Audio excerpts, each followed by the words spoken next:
ils étaient sous certains aspects en profond désaccord avec les conceptions plus amplement développées des autres parties du livre. Il ne faut pas chercher, dans les pages du Silmarillion lui-même ou entre le Silmarillion et les autres écrits publiés de mon père, une parfaite cohérence, laquelle n'eût été possible, et encore, qu'au prix de sacrifices coûteux et inutiles. Qui plus est, mon père en vint à concevoir le Silmarillion comme une compilation, un récit condensé, établi longtemps après, à partir de sources très diverses, des poèmes, des annales, des contes de tradition orale, ayant traversé les âges. Conception qui se reflète d'ailleurs dans la composition de ce livre, dont une bonne part porte la trace d'anciens morceaux en vers ou en prose. C'est donc d'un certain point de vue une compilation dans les faits et non seulement en théorie. C'est à cela sans doute que l'on doit les variations de rythme, l'action diversement détaillée dans les différentes parties du récit, le contraste par exemple entre l'évocation précise des lieux et des motifs dans la légende de Turin Turambar et le lointain survol des événements de la fin du premier âge lorsque le Tangolodrim fut brisé et Morgoth jeté bas. Aussi les quelques incohérences dans le ton et la palette descriptive, certaines obscurités et par endroits un certain manque de cohésion. Dans le cas de la Valaquenta, par exemple, il nous faut supposer, même s'il y a là bien des choses devant remonter aux premiers jours des Eldar en Valinor, que le texte n'est pas exempt de remaniements ultérieurs. Ainsi s'expliquent les nombreux changements de temps et de point de vue, si bien que les puissances divines nous semblent tantôt présentes et actives dans le monde, tantôt lointaines, figures d'un ordre ancien qui n'existe plus que dans les mémoires. Ce livre, quoique nécessairement intitulé le Silmarillion, ne contient pas seulement la Quenta Silmarillion ou le Silmarillion proprement dit, mais aussi 4 autres œuvres plus brèves. L'Ainulindale et la Valaquenta, données au commencement, sont en effet étroitement associées au Silmarillion. Mais la Calabeth et les Anneaux du pouvoir, qui apparaissent à la fin, sont pour leur part, il faut le souligner, tout à fait indépendantes. Leur présence répond à l'intention clairement formulée de mon père, afin que soit exposée toute l'histoire depuis la musique des Ainur, qui marque le commencement du monde, jusqu'au départ des porteurs de l'anneau au havre du Mithlond, à la fin du troisième âge.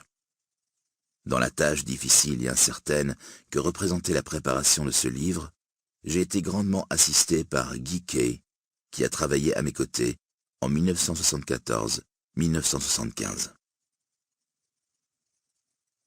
Préface à la 2e édition.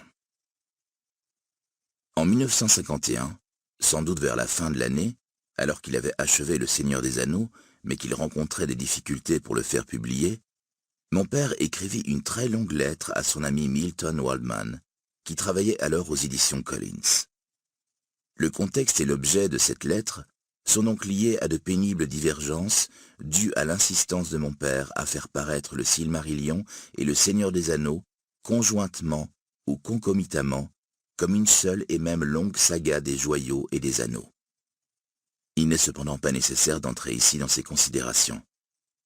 La lettre qu'il écrivit afin de justifier son point de vue et de l'expliquer apparaît comme un remarquable exposé de sa conception des âges anciens. La seconde partie de la lettre n'était, comme il le dit lui-même, qu'un résumé, long quoique sommaire, du Seigneur des Anneaux. Et à ce titre, je crois qu'elle mérite de figurer dans le Silmarillion, comme c'est le cas dans la présente édition. L'original a été perdu, mais Milton Waldman en fit faire une version dactylographiée dont il envoya une copie à mon père. C'est d'après cette dernière que la lettre fut publiée partiellement dans les lettres de John Ronald Reuel Tolkien, numéro 131. Le texte que nous reproduisons ici, en omettant certaines notes, est celui des lettres, avec quelques corrections de détails. Il y avait beaucoup d'erreurs dans la version dactylographiée, surtout sur les noms. La plupart furent corrigés par mon père, mais il ne releva pas la phrase suivante, page 18. « Il n'y avait rien de vraiment grave dans le fait qu'il s'attarde, bien qu'avec tristesse, malgré les conseils, sur les terres mortelles, lieu de leurs anciens actes héroïques. » Ici, le dactylographe a certainement omis des termes, et a peut-être mal lu ceux qui ont été retranscrits. Dans le texte et dans l'index, j'ai remédié à un certain nombre Bonjour les amis, je vous présente l'astuce pour avoir accès à ce livre audio immédiatement et surtout gratuitement. Vous verrez, c'est extrêmement simple, rien de compliqué. Il vous suffit de cliquer sur le lien dans la description de cette vidéo. Ensuite, vous serez redirigé sur la page de votre livre. Il ne vous reste qu'à cliquer sur Essayer Audible gratuitement, tout en s'assurant que gratuit avec l'offre d'essai Audible est bien coché. Gratuit, on clique ici. Une fois que vous avez cliqué sur le bouton, vous n'avez qu'à vous identifier si vous avez déjà un compte Amazon ou à en créer un si vous n'en avez pas encore. Et bien, pour ceux qui ont déjà un compte Amazon, une fois identifié, vous avez directement accès à votre livre et vous avez 30 jours d'abonnement offerts. En sachant ici que l'avantage est que vous pouvez résilier votre abonnement à n'importe quel moment. Et même si vous résiliez l'abonnement après avoir eu votre livre, eh bien, vous gardez toujours accès au livre. Il est à vous, les amis. Alors franchement, quand c'est gratuit, n'hésitez pas les amis, foncez. Pour les autres, voici comment créer votre compte Amazon. Cliquez sur créer votre compte. Vous entrez votre nom et prénom.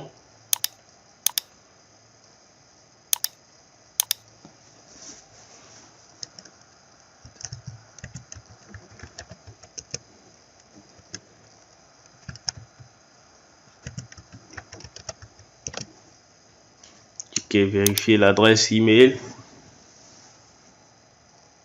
Alors vous entrez le code que vous avez reçu par mail.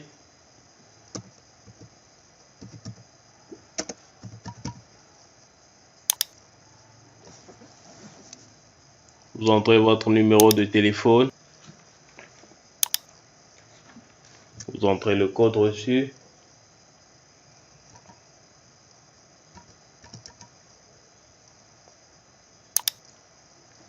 Créez votre compte Amazon.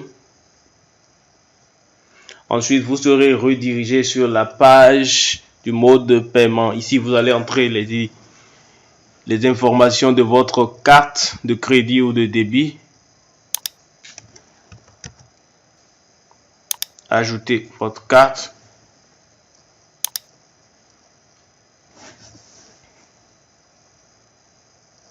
Vous renseignez ici votre adresse.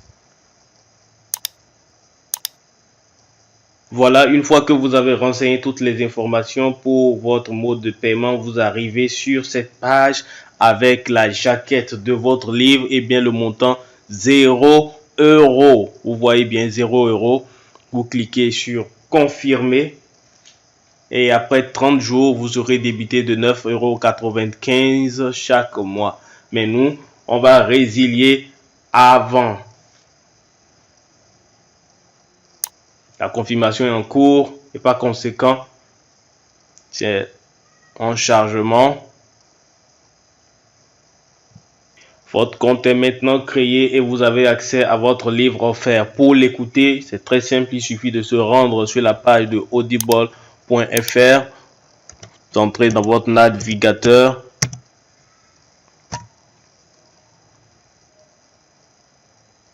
Vous vous connectez avec vos identifiants que vous avez créé, que vous avez utilisé tout à l'heure pour créer votre compte.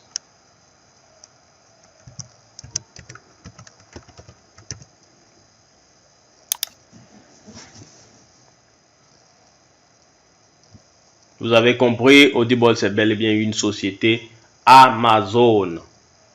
Une fois là, vous allez dans votre bibliothèque. Vous cliquez sur bibliothèque. On voit bien le livre qu'on vient de recevoir. Ici, il y a uniquement ce livre-là en sachant que vous aurez ici le livre que vous avez choisi. Moi, j'ai choisi Père riche, Père pauvre dans mon exemple.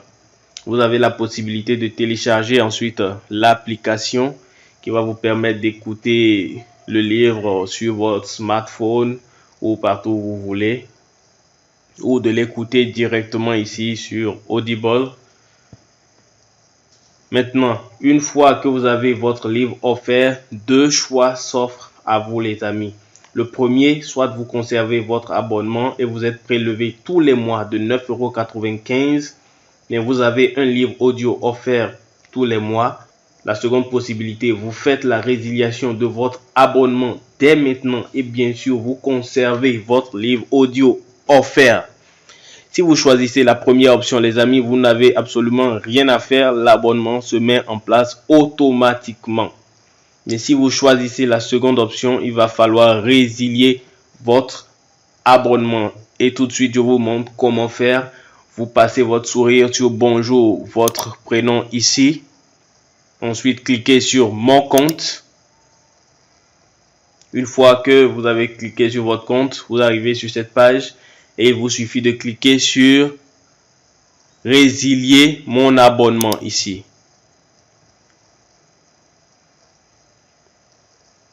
Continuez la résiliation. Cliquez là. Afin d'améliorer nos services, pouvez-vous nous donner une raison de votre départ? Ok, on met autre raison. Merci de nous indiquer, mais pas de raison. Résilier l'abonnement.